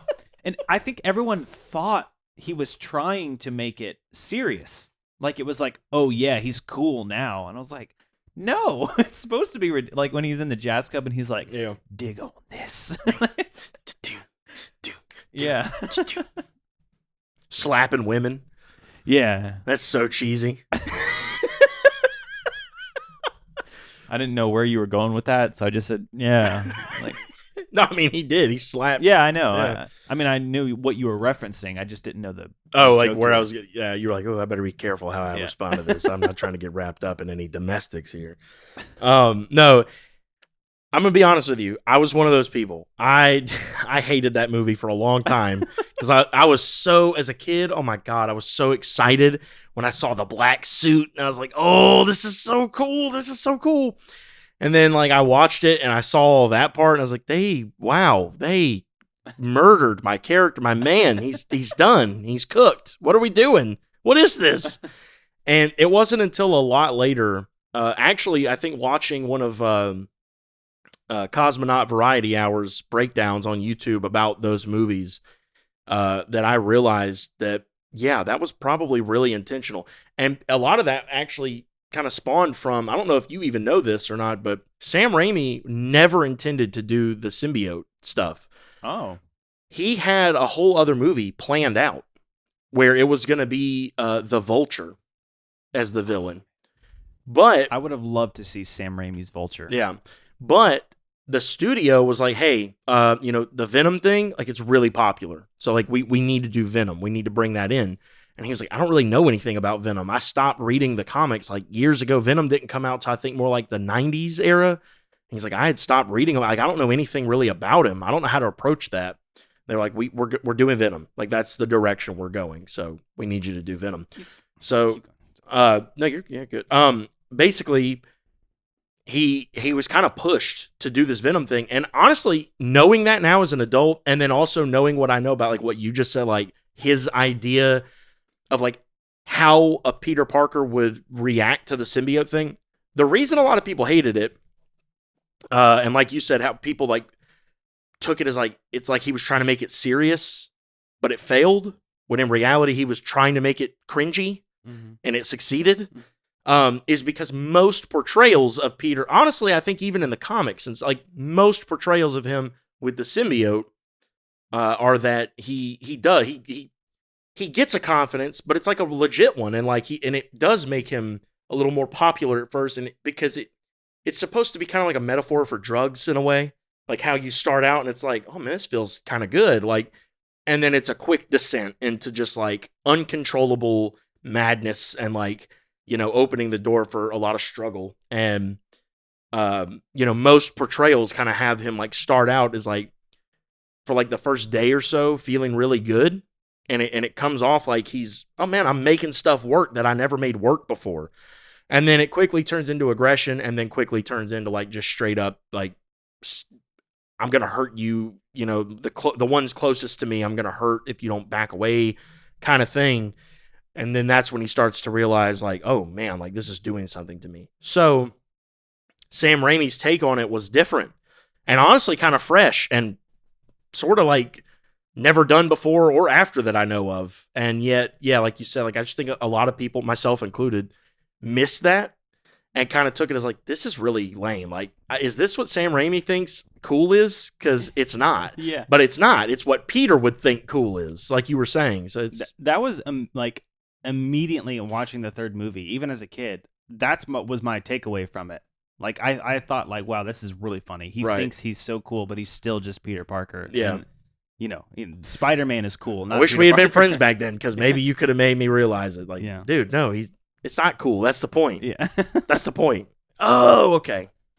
Two things. I didn't mean to make that noise with my mouth. The first thing, the studio pushing Raimi to do Venom. Like, knowing that makes the movie even way better, for one, because I'm like, that he pulled that off, like, with that is great. Secondly, it makes me angry and so frustrated because the marketing, quote unquote, people all the time do this with creative stuff. They're like, this is what the market wants. This is what people are willing to pay for. So we got to do it. Bing, bang, boom. Yeah. And on the one hand, I understand it to an extent, because you do have to consider what your audience wants. Like, you can't, if you're just focused on yourself, you're the only one who's going to care about it. Like, you do have to care about your audience. And you want to, I get that aspect of it. But people don't understand that the reason things become popular and audiences start demanding it is because someone saw an opportunity and they created demand for it by making it really good. Yeah. And Vulture, it's not like Vulture is like some random, like, it's still an iconic Spidey villain. And if that's what Sam Raimi knew and was familiar with, that makes me wonder how that third movie would have turned out. Well, it's funny you say that, because the reason, I say John Watts is actually not doing the fourth Spider-Man movie. So I guess technically we will still be at a point in life when Brand New Day comes out where no director has had 4 Spider-Man movies. That is kind of crazy. But we will have one actor portraying him who will have had his 4th movie. Regardless, Raimi had a 4th movie ready to go where they would go ahead forward with his Vulture thing. But it ended up not making it through. And I think, I could be wrong. If anyone's watching or listening and wants to put in the comments, please let us know. from what I remember, I think the reason it didn't get put through and pushed forward was because of the reception to the third movie. Wow. Yeah. I hate studios. So you forced him to do something I'm almost positive that's he how didn't want to do. Yeah. And then you fire him because it didn't turn out. Yeah. Dude, and I will say, there's another thing that I don't know if this... I think Toby was getting kind of burnt out, too. I think his whole thing was he didn't want to be pigeonholed for the rest of his life as, like, the Spider-Man guy. Which kind of happened. Not really. I mean, he played another movie, but, I mean, he didn't have anything nearly as successful. Yeah. But the funny thing is like, back then, I don't think a lot of these actors saw the, like, opportunity. You can't tell me that, like, what's his name? Oh, my gosh. Freddie Prinze Jr.? Him, yeah. No. I thought you were... He wanted to be the Spider-Man, but Toby got picked instead. Oh, really? Yeah. Oh, wow. No, I didn't know that. Yeah. That's kind of cool. I did not know that. Yeah, he auditioned for it, and he was like really bummed he didn't get it. But no, I'm saying you can't tell me that the guy James Marsden, who played Cyclops, even Hugh Jackman, and he was one of the ones who did it the longest as Wolverine. Toby, you can't tell me that these people back then realized at all the kind of money and opportunity that would be there for them in the future when they took these roles back then. They probably thought it was really silly. Yeah. Like, really, really silly. Oh, yeah, I'm just running around in these tight costumes and, like, whatever. Like, they probably thought it was really laughable. But then, like, now, you look at the reception. Like, go look up videos that people took in theaters during No Way Home when Toby walks out of the portal. Insane applause, and same with Andrew. Yeah. And those movies weren't even viewed as popular when they came out as the Toby ones. Like, insane. And now they're talking about them coming back for Secret Wars. Like, do you know how much money they're going to make off that? Oh yeah. And back then, he didn't even want it as much as we will off this podcast. I'm telling you, it's close. It's close. Back then, he didn't even want to keep being Spider-Man for a fourth movie. Like, that's how crazy that is. But so that played a part in it too. And then, I think the reception from the third movie, I think they thought the fan base was kind of tired of it and taper. It's funny. Back then, in the early 2000s, they thought after 3 movies, people were like done. And then now the MCU's on like its 40th installment. And they're like, maybe people are getting superhero fatigue. I don't know. No, people. That's never been the case. It's never, ever, ever been the case. We get bad writing fatigue. That's what I get. I get green screen fatigue. The MCU is... when people get fatigue from sequels, it's because people are like forcing sequels on movies that were meant to be one movie or something. Like The Hobbit's a good example. Like, creating more movies out of something that was only meant to be one thing. Yeah. That's when people get sequel fatigue. And that's when I stopped liking sequels and remakes and stuff. But the MCU was planned out this way. It was supposed to be this big conglomerate of all these different movies and universes that would like collide together. That's no different than the Lord of the Rings trilogy, which was planned as a trilogy. Yeah. So I'm on board with that. If they can keep doing that, then I'm fine with it. Yeah. But the second thing I wanted to say, going back to what you're talking about with Batman, and this happens almost every episode where we come up with ways things should have been done, and then I get really depressed that we're never going to get that. But you said Christopher Nolan, the third movie, the Riddler could have been a good villain. Yeah. I would have loved to see Jim Carrey's Riddler in the Nolan world. Oh, Lord. And here's why I say that. Like, people, when I say that Jim Carrey made a great Riddler, like, people are like, those movies, the Tim Burton movies are really, I mean, I'm not talking about the Michael Keaton ones. Those are okay for the times. But when the other Batman start coming in. Schumacher, I think. Joel Schumacher. Oh. Director Joel Schumacher. With like the Val Kilmer Batman? I think. I thought that was Tim Burton still. Okay, well then maybe it was the well, you might Clooney, be right. The Clooney Batman. I thought all those were Tim Burton. No.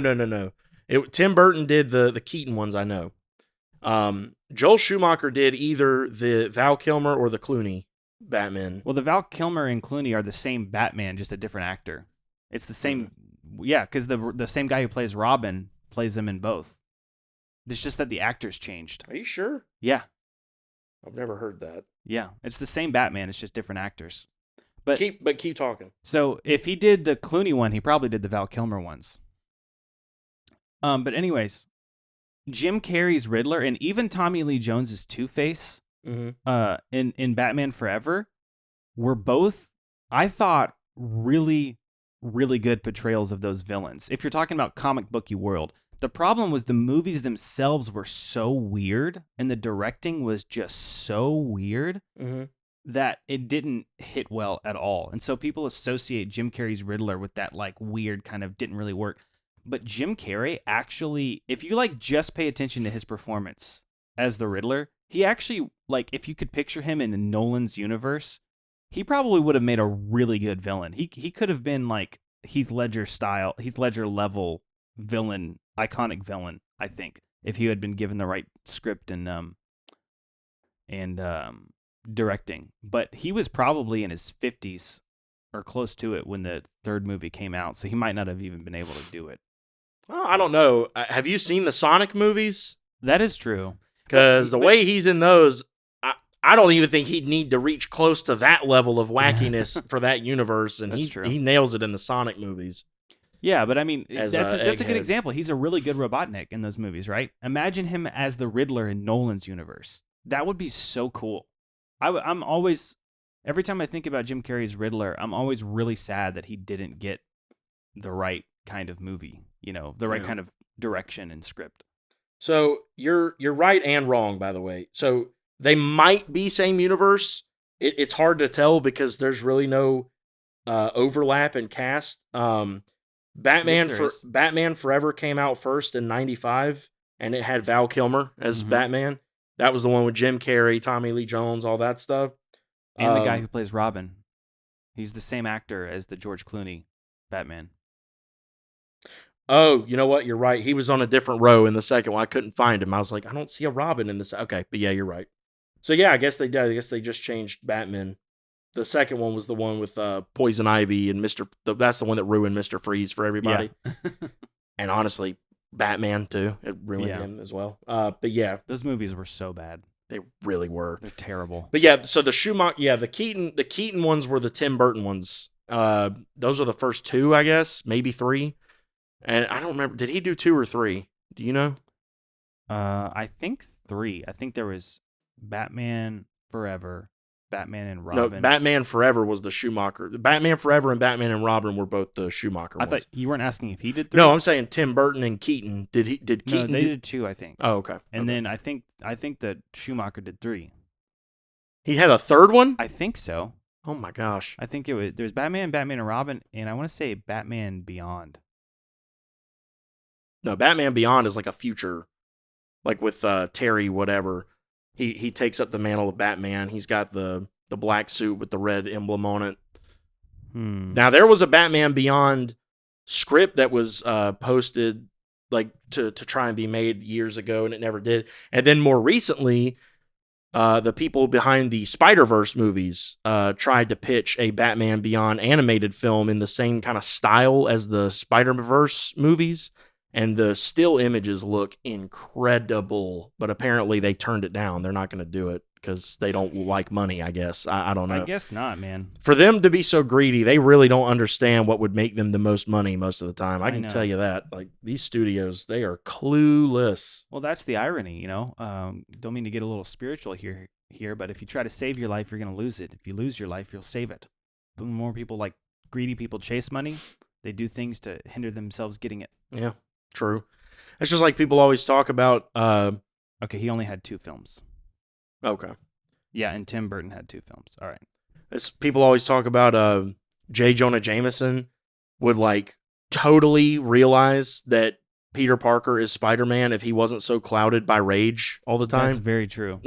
Like he would totally get it immediately. That there's actually, I think in psychology, there's this idea that sometimes the more you want something, the less likely you are to get it. Like the more you want it, it's inversely proportional to the likelihood that you'll get it. That's crazy. Yeah.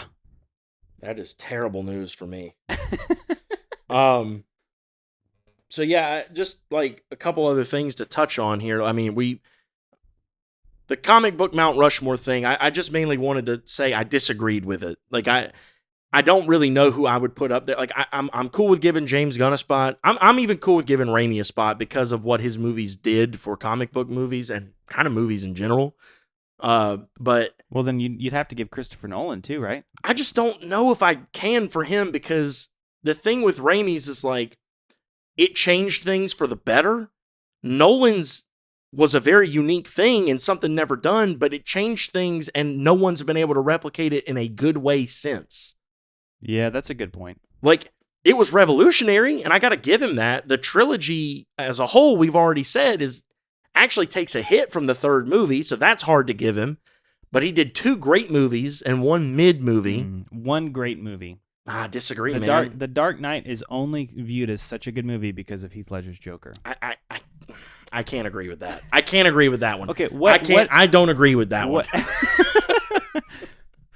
All right. Well, first off, I want to ask why you feel that way in a second. But first off, the ending, and this might be, true to Batman's character in the comics. I don't know, but if it is, then I just don't like Batman. You don't. I mean, that's been evident for a long time. That's fair point.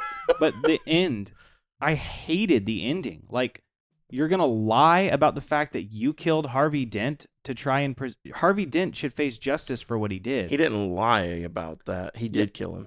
No, the Joker killed him or whatever. No, he turned him into Two-Face.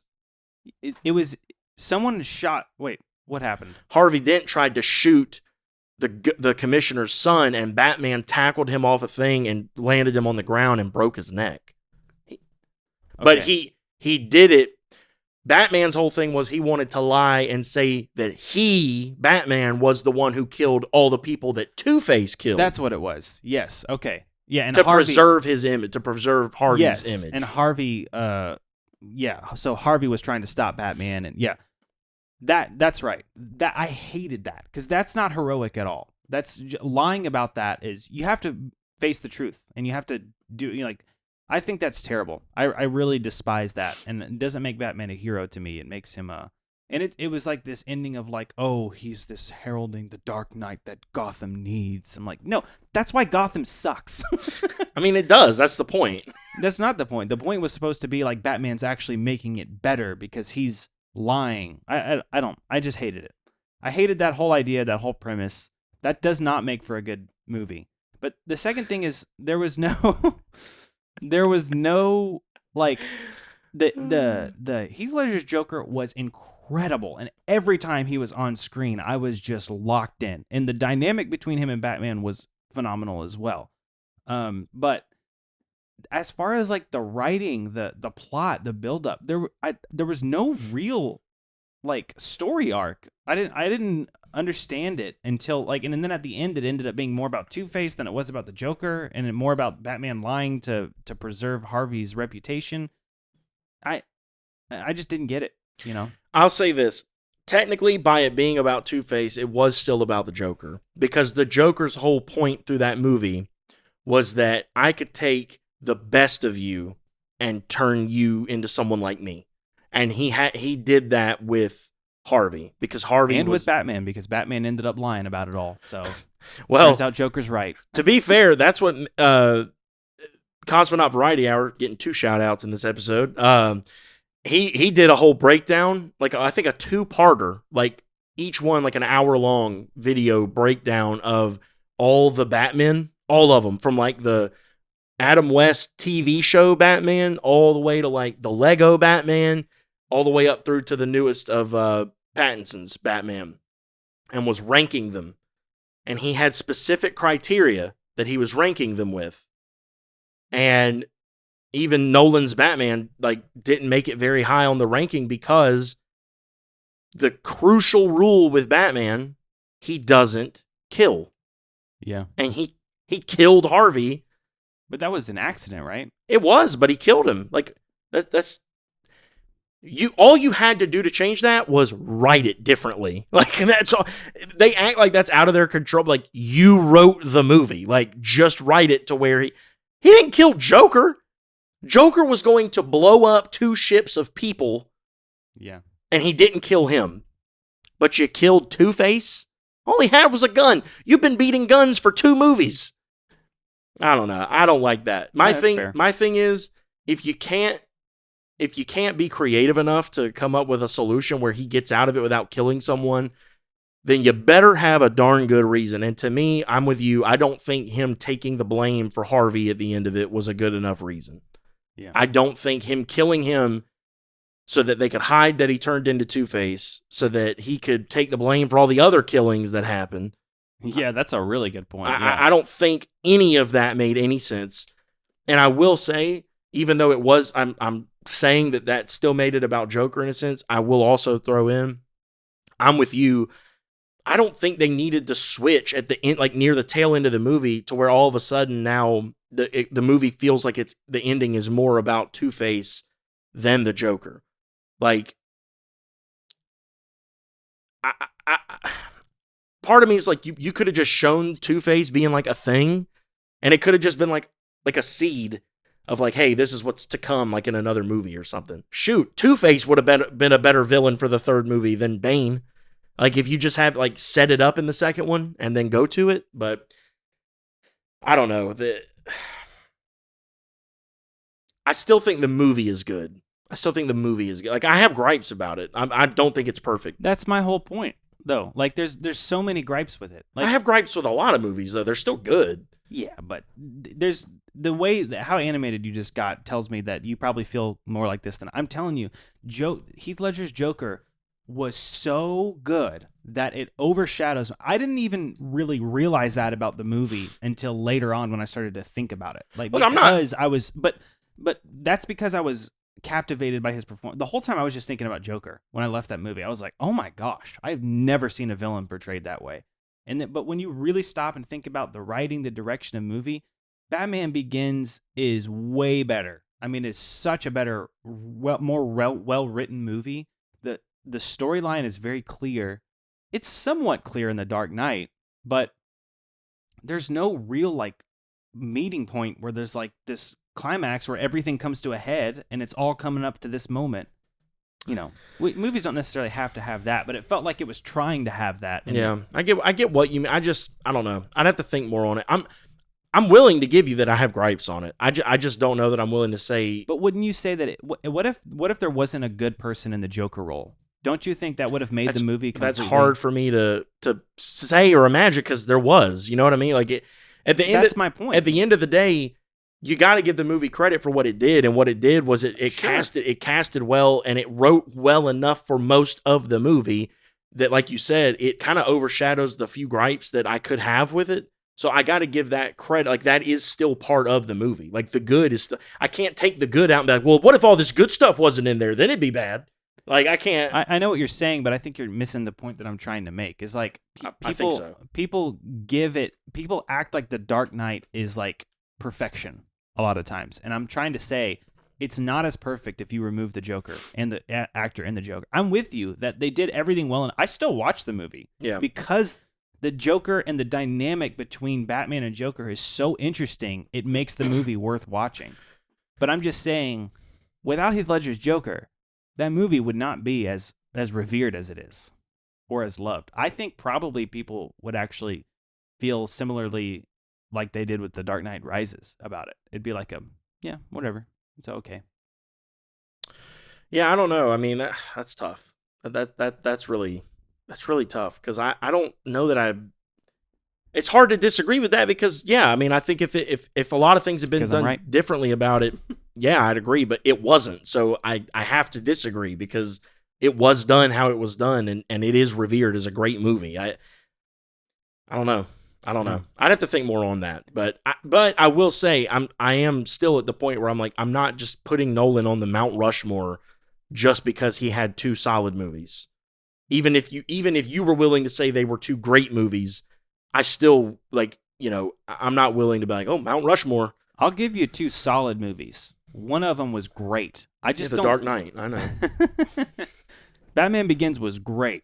I don't think Dark Knight was on the same level as far as the writing and the story and there were even some things about Batman himself that I liked less in Dark Knight than Batman Begins. But I don't know. But that was, man, if I had known that was going to spark so much conversation, man, I would have just like kind of geared the whole thing towards that. But now I feel like I just got to like kind of rush through these other little things. I'm so sorry, dude. I forgot you had other things. No, I mean, none of it is that, like, that's what I wish I had structured this differently because we could have like done the whole back half of the episode of discussion about that. I didn't know it was going to spark so much interesting thoughts and discussion. But I mean, the other things, they're minute. I mean, they're tiny, just like news things, rumor things, just getting general thoughts. And I didn't know you had a newt. I don't. Oh. I don't. So it's minute? Yeah. Okay. Yeah. I did not know what you were talking about until you said that. I was like, I don't. I do not. I'm trying to think why you would think I do. I feel like I need to give him a hint. Yeah, you did. But yeah, just little things. So I don't know. Some of this you've probably seen. Most of it you've probably seen. You guys may have too. But just to kind of run through some quick things. Ryan Reynolds posted on his Instagram the Avengers A logo, but with a like red anarchist A written over it. Kind of finally officially hinting that he will be in presumably Secret Wars, maybe Doomsday. I don't know. I don't really know. The more I hear about Doomsday, I'm like, is this just like the prelude to Secret Wars, or is this like its own movie? Like, is this Secret Wars Part 1, or are we doing like this is its own thing, and then we're getting a Secret Wars? Like, I still think Secret Wars has got to be at least 2 movies. It has to be. Yeah. But he posted that, which kind of officially is like, oh, okay, thank goodness he's coming back for something. And then of course there's the thing going around that these are the confirmed, let's take this all with a grain of salt, but the confirmed teams for Doomsday, the new Avengers, which is basically the Thunderbolts, Sam Wilson's Avengers, who there's a lot of talk about which team will contain which people. I saw somewhere that She-Hulk was going to be on Sam Wilson's Avengers. It would make sense if it's true that a lot of people think Bruce Banner is going to be on Sam Wilson's Avengers. That makes way more sense. But I'm saying if he's on it, it would make sense that she's then also on that team. Okay, yeah. I could give that. Yeah, but I just have seen She-Hulk and no regular Hulk. Oh, no. So He'll be in it. There's no way he's not going to be a big part moving forward, or else he wouldn't be in Brand New Day. There's a reason he's in Brand New Day, which comes out just before Doomsday. Yeah. So, he'll be a part of it. Then, of course, the Fantastic Four, or 5 if you count Franklin. Team Loki, which is being called the Exiles, which is supposed to be like Loki, Mobius, the guy who Ki Hui Wong plays in season 2 of Loki, the like nerdy. Oh yeah. I forget his name. Him. What's the girl Loki? Sylvie. Her. Deadpool. All the people that were like in the void, Gambit, all them. That's supposed to be Team Loki, the X-Men, and then Team Doom, which there's a lot of speculation of who's that. But the one I keep seeing the most is, of course, Doom leading it. No way. I swear. King Thanos. I've seen that. Yeah. Captain Hydra. Ultron, Maestro Hulk, Mephisto, I don't know. I don't know about that one. And the Maker, I don't know about that one either. Who's the Maker? That's the only one I didn't know. I want to say the Maker has something to do with the newer run of Secret Wars, the 2015 one. I want to say I'm not super familiar, but because of the fact that I don't think the Maker is anywhere in the MCU right now, I'm iffy on that one being realistic.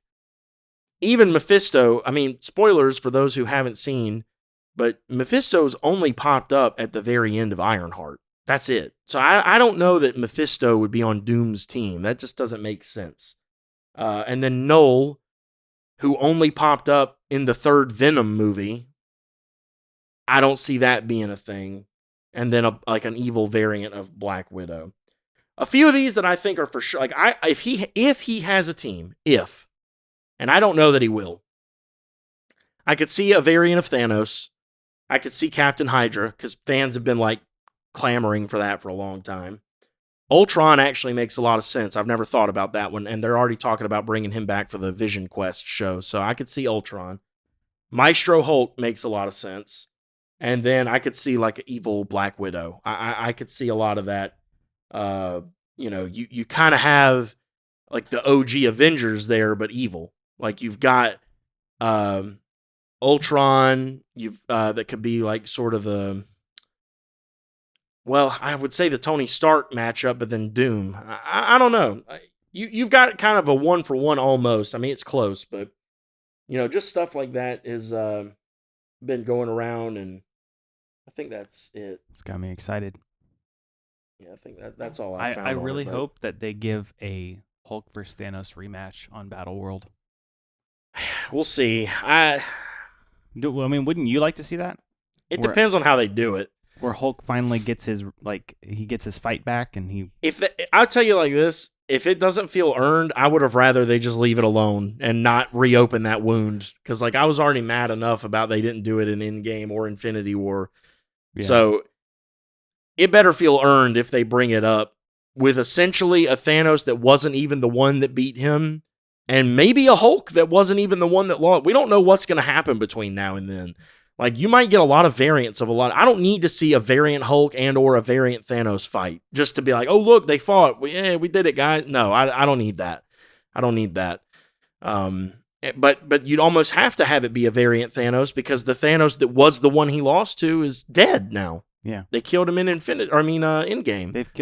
They've killed 2 variants of Thanos. Well, yeah, because the one that came back in time or whatever from the 2014 timeline.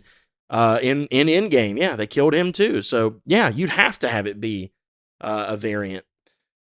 Which that one from 2014, I don't know if that counts as a variant. It's more like they killed the same one twice. But I guess what they've kind of alluded to is that timelines are different universes, so maybe it is a variant. I don't know. They're very wishy-washy with that, but yeah, like some of the time they act like different universes are like the other Marvel properties that have been around. But then sometimes they act like, well, each timeline is a universe. Okay, well, which one? It can't be both, I don't think. I mean, that doesn't make sense to me, but I think it could be both. I think that because I think what they're saying is there's an infinite number of possibilities from the very beginning. Even the very beginning has an infinite number of possibilities. That's fair. That's their premise behind it. I think that's silly, but that's so like in other words, if there's an infinite number of beginnings of the universe, that creates branched timelines already. Yeah. And then within each of those, if anything different happens, it creates branches there too. Yeah. Yeah, fair. So, I mean, that was just like I said, minute stuff. I wish I had just tackled that first and then done the Mount Rushmore thing second, but that's all right. We can't bat 1,000. We're not perfect. Well, we can be though. We can work on it. There's an infinite number of universes out there, and one of them we are perfect. Someone believes that. In one of those universes, Screenwoven is the best podcast in the universe. I think that's this one, but just a little down the road. Well, I think we're... Well, technically, that would be another universe because we could leap in time. And oh, I can't. I got a wedding this weekend, so I wish I could leap ahead. That sounds like something Ant-Man would say. I don't know. It's like... You're talking about timeline stuff, and he's just like, "Oh, I can't. I got a wedding this weekend." It just feels like a Paul Rudd thing. I'll take it. Do you really have a wedding this weekend? Yeah. Oh, whose wedding? My brother-in-law. If he's your brother-in-law, isn't he already married? No, I'm married. It's not my sister's wedding. I was hoping you were going to be like, "Yeah, never mind." I'll tell you what I was hoping after the podcast is done. Okay, that worries me. But yeah, that's all I got. I mean, did you have anything specific you wanted to? I had like 5 topics, but you never gave me the opportunity. No, I'm just kidding. Dang, I'm really, really sorry. No, it's okay. I didn't have anything at all. I was actually, because you sent me in a text, you're like, I got some things for us to talk about. So I was like, amping up for it. I was like, what's Chris going to say? Well, now I'm like really glad I did because I thought that the Mount Rushmore thing was just going to be like, yeah, I guess you got something for us to talk about. Yeah. And then when we got here, you're like, oh, you said you have to like some spicy things to talk about. And I was like, no, not really. Then I said it and you're like, I'm outraged. Yeah. This is preposterous. I was like, oh, maybe it was spicy. Okay, cool. Yeah. Well, there will be some Marvel news between now and the next time we do our podcast. So I'm sure we'll have that to talk about. But one of the things that has worked well for us in the past is just movie stuff in general. Like we did a Sing Street review A lot of people really like that. Got a lot of responses. Our review on the Patriot has the most responses online right now. So we might try to delve into some more like kind of off color. I don't know if that's the right thing. We'll figure it out. We'll figure out what we're going to talk about. Just not like brand new movie stuff. Yeah. Just going back and watching things we haven't watched or haven't watched in a long time. Yeah. You've kind of got me wanting to watch The Dark Knight again just to... I want you to see Stranger Than Fiction. But this is more important. No, we just talked about how we're going to do different things. But the Joker's so good. No, okay, we'll do. We could do Stranger Than Fiction. That's fine. Yeah, or a movie that you want me to see. But anyways, that's all I got too. So are we done? Yeah, I guess that's a wrap on this one, I think. All right. Bye.